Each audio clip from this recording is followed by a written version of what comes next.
Hello बच्चों, कैसे आप लोग? आए आपके समझ में होंगे। आज मैं लेके आया हूँ जीसीईआरटी क्लास 7 का साइंस का चैप्टर 5 जिसका नाम है रेशों से वस्त्र का सभी प्रश्न उत्तर। इससे पहले मैंने चैप्टर 1 to 4 ऑलरेडी डाल रखा है, हिस्ट्री का, हिंदी का, सिविक्स का, ऑल सब्जेक्ट का ऑलरेडी डाल रखा है। अगर आपने अभी तक नहीं देखा है तो एक बार जाके उसे ज़रूर चेकआउट करें। मैं लिंक डिस्क्रिप्शन और आई बटन दोनों में दे दूँगा। तो चलिए शुरू करते हैं।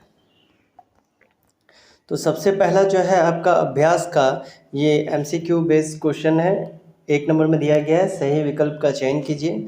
तो पहला नंबर क्वेश्चन दिया गया है, निम्नलिखित में से किससे ऊन रेशा प्राप्त नहीं किया जा सकता है। इसका ऑप्शन दिया गया बकरी, लामा, एल्पेका या कीट। तो कीट से जो है वो ऊन का रेशा नहीं प्राप्त किया जा सकता। एक चीज़ और मैं आपको बोलना चाहूँगा कि अगर चैनल पर नए हैं तो लाइक से सब्सक्राइब करके नोटिफिकेशन बिल को हिट करना ना भूलें। और अगर कहीं पे किसी भी तरह का आपको दिक्कत आता है तो आप आराम से क्वेश्चन कमेंट बॉक्स में सेंड कर सकते हैं। मैं उसका जितना जल्दी हो सके आपको आंसर दे दूँगा। अगर किसी भी तरह का कहीं पे डाउट होता है तो निम्नलिखित में से कौन सा रेशम का प्रकार नहीं है। दूसरा क्वेश्चन, मलबेरी, तसर, मूंगा या कीट। तो कीट जो है ये इसका प्रकार नहीं है। तीसरा नंबर क्वेश्चन दिया गया है, रेशम के कीड़ा है, कैटरपिलर, कोकून, शलभ या इनमें से कोई नहीं। तो इसका आंसर हो जाएगा कैटरपिलर। चौथा नंबर दिया गया, निम्नलिखित में से किससे ऊन नहीं प्राप्त होता है। याक से, ऊँट से, कुत्ता से या बकरी से। तो कुत्ता से जो ऊन जो है वो नहीं प्राप्त होता है। चलिए इसके बाद हम लोग आ जाते हैं फिल इन द ब्लैंक्स में। तो 2 नंबर में है, रिक्त स्थानों की पूर्ति कीजिए। इसका पहला क्वेश्चन दिया गया, डैश एवं डैश के जानतव रेशे प्राप्त किए जाते हैं। तो ऊन और रेशम से। जानतव मतलब जानवर वाला। दूसरा है, ऊँट के डैश का उपयोग ऊन के लिए किया जाता है। तो ऊँट के बालों का उपयोग ऊन के लिए किया जाता है।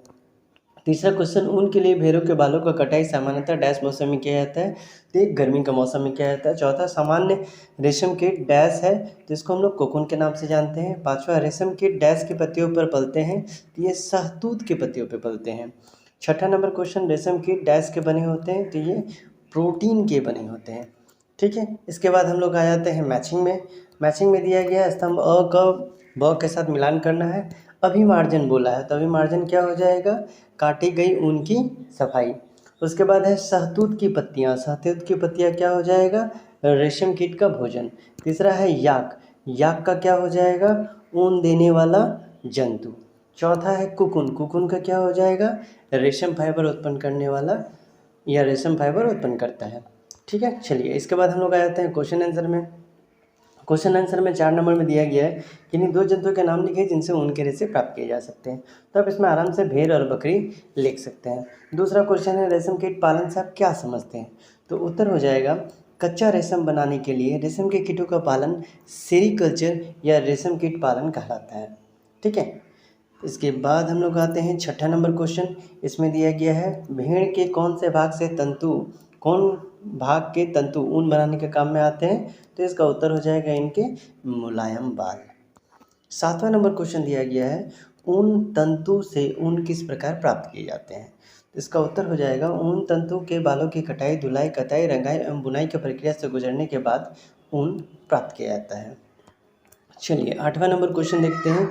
8वां नंबर क्वेश्चन में दिया गया है, कोकून क्या है, रेशम के कीट किस प्रकार कोकून बनाते हैं। तो उत्तर हो जाएगा, रेशम के कीड़े लार्वा एक विशेष द्रव का स्राव करता है जिससे इसके चारों ओर एक आवरण या कवच बन जाता है। इसी को हम लोग कोकून कहते हैं। इसका निर्माण रेशम कीट द्वारा पूर्ण विकसित होने से पहले अपने लार्वा द्वारा किया जाता है। ठीक है, चलिए 9वां नंबर क्वेश्चन देखते हैं। इसमें दिया गया है, प्राकृतिक एवं संश्लेषित रेशे में क्या अंतर है। तो उत्तर हो जाएगा, प्राकृतिक रेशे पौधों, कीटों और कीड़ों से प्राप्त होता है। कपास, ऊन तथा रेशम प्राकृतिक रेशे के उदाहरण है। जबकि संश्लेषित रेशा अगर बोला जाए तो ये जिन्हें प्राकृतिक रूप से जानवरों एवं पौधों नहीं बल्कि कृत्रिम रूप से निर्मित किया जाता है। मतलब ये आर्टिफिशियल रहता है, ये मानव द्वारा निर्मित किया जाता है, जैसे रेयन, नायलॉन, पॉलिस्टर आदि। ठीक है, चलिए 10वां नंबर क्वेश्चन दिया गया है, रीना अपनी मौसी के साथ साड़ी खरीदने दुकान गई। चलिए आप भी जाते होंगे। वहाँ उसने पाया कि संश्लेषित रेशमी साड़ी का मूल्य प्राकृतिक रेशमी साड़ी से कम था। यानी जो आर्टिफिशियल था उसका रेट कम है और जो नेचुरल है उसका रेट ज़्यादा है। वो जानना चाहती थी कि ऐसा क्यों है, पता कीजिए। तो चलिए अब इसका सॉल्यूशन उनको बताते हैं कि आखिर ऐसा क्यों है। तो इसका उत्तर हो जाएगा, ऐसा इसलिए है क्योंकि प्राकृतिक रेशम प्राप्त करना अत्यंत कठिन है। ये एक लंबी प्रक्रिया है जिसमें बहुत अधिक समय लगता है और लाखों करोड़ों रेशम कीट इसमें मरते हैं, जबकि संश्लेषित रेशम का एक पूर्णतः मशीनी प्रक्रिया है जिसमें कम लागत में और ये रेशम का शुद्ध रूप निकल के आता है। कम लागत में ही हो जाता है और रेशम का शुद्ध रूप नहीं रहता है, लेकिन कुछ कुछ अपीयरेंस उस तरह रहता है। इसलिए क्या है कि प्राकृतिक वाला का रेट बहुत ज़्यादा है, जबकि आपका जो संश्लेषित है उसका रेट कम है। तो ये था आपका क्लास 7 का साइंस का चैप्टर 5। ठीक है, मिलते हैं अगले वीडियो में।